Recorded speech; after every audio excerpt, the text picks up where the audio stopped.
Hi, OroNaz, Travis here, and wanted to offer just a couple of thoughts as the Lord has been speaking to me. I want to pass on to you, and I trust that that these are and can be encouraging.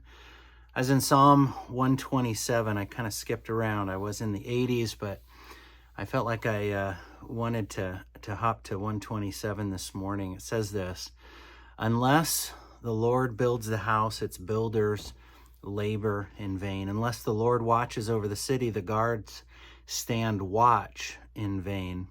In vain you rise early, and in vain you stay up late, toiling for food to eat, for he grants sleep to those he loves.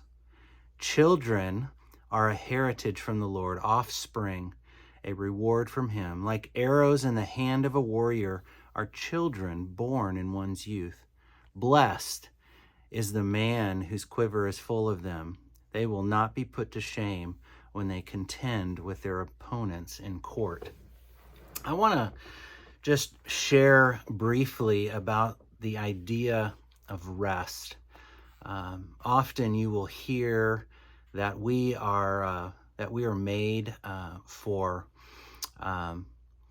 we're made for flourishing. We're made for life, which can be translated kind of in our minds and our psyche as we're made for activity, and we see ourselves as flourishing when we feel that we are productive, which again can translate to busyness. And so I want to put this thought before us this morning that rest is a God-ordained element that allows a life to flourish. And that pushes up against everything that we may have been taught, what has been exemplified for us in our world, because prosperity and security, those are the things that are golden in our greater culture that says these are the things that we are to work for, and you can't be idle to receive them. But prosperity and security is ultimately a gift. It's a gift from God. It's something that we can't labor for. We cannot receive. It is a gift from him. And so when we overwork, when we worry, when we strain, this reveals our foolishness.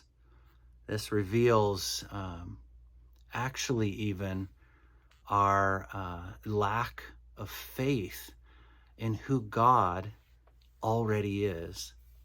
We don't want to be able to open up our hands and release control to God because we may not fully believe that he's A, interested to take over, or B, able to actually come through with his promising. And so this impacts every area of our life.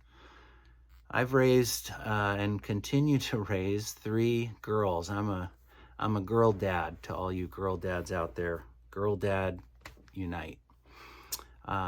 2 of my daughters are, one is into adulthood, the other is transitioning in her college years, and our last one is going into her senior year of high school. And so we find ourselves in this season where we're having to release a lot of our previous parenting responsibilities. And I tell you that whether the girls were young or a little bit older now, that is challenging for me because I want to be in control. I want to protect them from everything, but ultimately I'm not going to be able to protect them from everything, nor is it my responsibility to actually take it upon myself to keep them from suffering, let's say. Life in the broken state that we are in is going to default and bring about grief and suffering. But so much of the time I can be so overly involved in their lives. And at time, and hopefully you hear what I say, at times I can be so overly involved in my life that I don't allow the Lord to lead me. I can't hear him. I may be even not interested in experiencing the faithfulness of his promises. And so the act of giving really is an act of humility, and an act of giving and humility is an act that is seen in the fruit of rest. I don't know if you've ever thought of it that way. Are you able to sit down and rest? Are you able to spend a good chunk of time, whatever that might mean for you, to just listen to the Lord? Not to even pack it full of reading scripture or going through Bible study questions or doing a rigorous study in Bible study fellowship. All of those things are really good. Don't hear what I'm not saying. But are you able to actually rest? I pray that this day you would be able to rest. Would you take a moment during this day? You don't have to be laying in your bed or even closing your eyes, but be still and know that you're not God. Be still and listen to Jesus's words out of John 15 when he says, "Apart from me, you can do nothing." Boy, that sounds really good. We should probably get that printed on a bumper sticker or on a plaque and put on our wall. But it's a whole nother thing, friends, to be able to actually live that out in releasing and relinquishing our control and being able to rest.